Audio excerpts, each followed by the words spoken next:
All right, thank you so much for coming to the Feeling Fabulous YouTube channel. We are excited to have you here. We are excited to show you this particular product that our family's been working on for the past couple of years. We are going to show you, we've got a lot of things out here on the table, but we're going to show you in a really short video how to make this particular cake in as few steps as we could possibly show you here real quickly. But I'm going to turn a little bit of time over to my wife first to show you some things about the pan. Then I'm going to turn a little bit over time to our daughter to show you a couple more things, and then I'm going to finish up the video. But I'm going to turn some time over to Sandra right now to show you the pan and how it works. Thank you for tuning in today.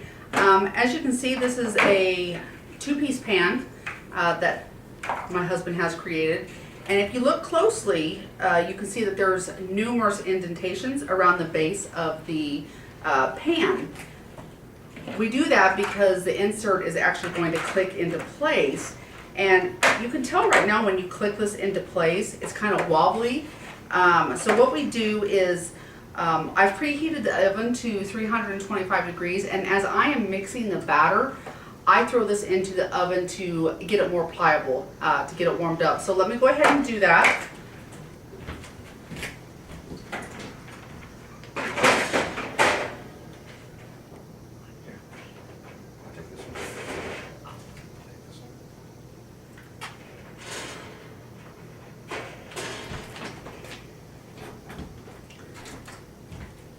And so once I get this one out, what I do is I take my spatula and I push everything into place. So I want to make sure that I have a better seal on it. And I do this kind of quickly just because I want to get the batter on it while it's a little bit warm, so it creates a better seal. Once I get that done, I use baking spray with flour, and I spray it generously.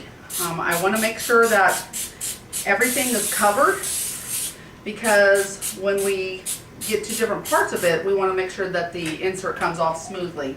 And then what I do is I pour the batter, and what I do is I make sure that I get all of the wells. I pour the batter on top of the wells. It seems to cook better when it's on top of the wells. So once I get this done, scraping it out.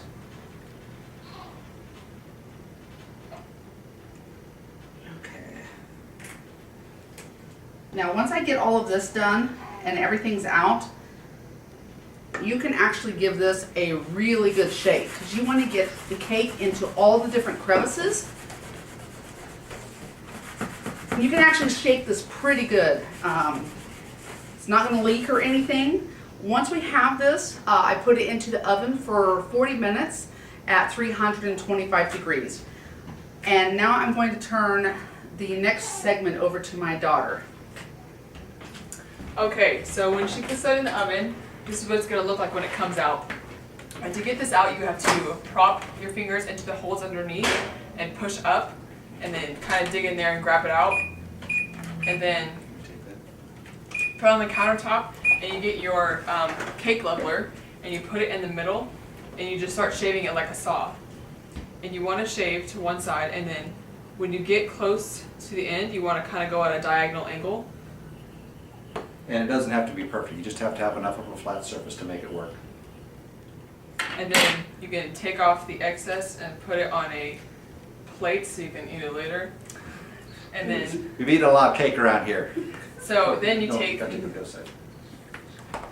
so then you do it the other side like a saw, and just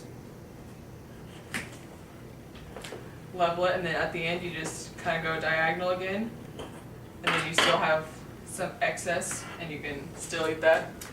And then you will take the Feeling Fabulous cake pad and place it on top of it, and then just flip it over like this, and then you'll peel off. Center it. Yeah, you want to remember to center this, because you want the wells to line up with the lines that are on here.